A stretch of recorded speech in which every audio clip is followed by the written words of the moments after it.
एक मित्र प्रश्न पूछते हैं, आपने एक चर्चा में कहा कि कर्मों के फल तत्काल मिल जाता है, फिर ये कर्मों की पुनर्जन्म में फल भोगने की थ्योरी कहाँ तक जाती है?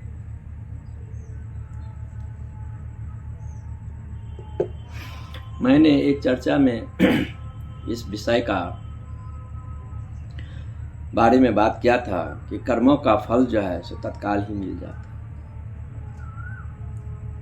जैसे आप आग में हाथ डालते हैं तो हाथ जल जाता है,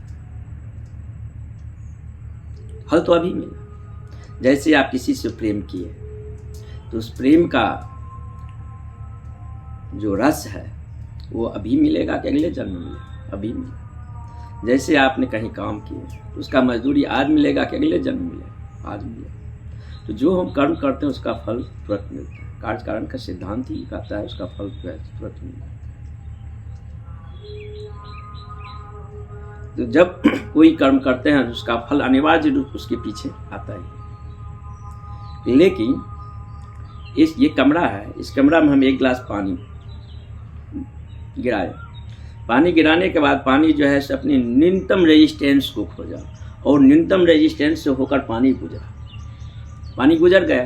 लेकिन पानी गुजरने के बाद कमरा में एक सूखी रेखा बन गई। ये संस्कार हो गया। मैंने क्रोध किया, क्रोध में किसी को एक थप्पड़ मारा, तो क्रोध में किसी को एक थप्पड़ मारा तो उस वृत्त में मैं स्वयं जला, उस वृत्त में मुझे स्वयं क्रोध का फल मिल गया है। जब आप किसी को प्रेम करेंगे तो प्रेम में जो आनंद, जो प्रेम में आपको करुणा, प्रेम में जो आपको शांति अनुभव होती है तो प्रेम करने से तुरंत मिल जाता है। और जब आप ईर्ष्या या द्वेष या क्रोध या और अन्य वृत्ति करते हैं तो उसके साथ आपका एक जलन, एक चुभन आपके भीतर अनायास आ जाती है। तो फल तो तुरंत मिल गए कर्म का, लेकिन सूखी रेखा गई, कर्मों की संस्कार रह गई। वो छोटे छोटे ग्रुप्स जो है हमारे ऊर्जा शरीर में, वह जो है सो ग्रुप्स बनाकर वो संस्कार रह गए। तो कमरा में जब हम एक गिलास पानी हराया तो पानी तो चला गया, मात्र सूखी रेखा रह गई। लेकिन फिर अगर पानी हम वहाँ कमरा में डालेंगे तो पानी उसी सूखी रेखा से पुनः गुजरेगा। तो फिर न्यू बर्थ हम जो खोजेंगे तो ये जन्मों का जो हमारा संस्कार है, हम ईर्ष्या के वृत्त में जले कि द्वेष के वृत्त में जले कि जलन के वृत्त में जले हैं, या प्रेम किए हैं या करुणा किए हैं या मैत्री के भाव में पले हैं या किसी को धोखा दिए हैं, ये चीटिंग किए हैं, जो किए हैं वो कर्मों की संस्कारों की आग हो जाता है। और उसी अनुसार आप अपनी गर्भ, उसी अनुसार जो है सो आपकी चेतना जो है, आपका शरीर, वो सब अपनी चॉइस करता है। और फिर जब पानी गुजरा, जीवन गुजरा वहाँ, तो फिर वह सूखी रेखा जो आप जीवन जिए हैं नेक्स्ट बर्थ, वह जो है सो पुनः उसी सूखी रेखा को पकड़ कर नया जीवन पुनः जिएगा। मान लीजिए कोई आदमी जो है 5 जन्म से लगातार टेंडेंसी है, वह हत्यारा वृत्ति में जी रहा है, तो उसकी पूरी संभावना बनती है जो इस जन्म में भी वह हत्या के वृत्ति से उसी सूखी रेखा पर वह गुजरेगा।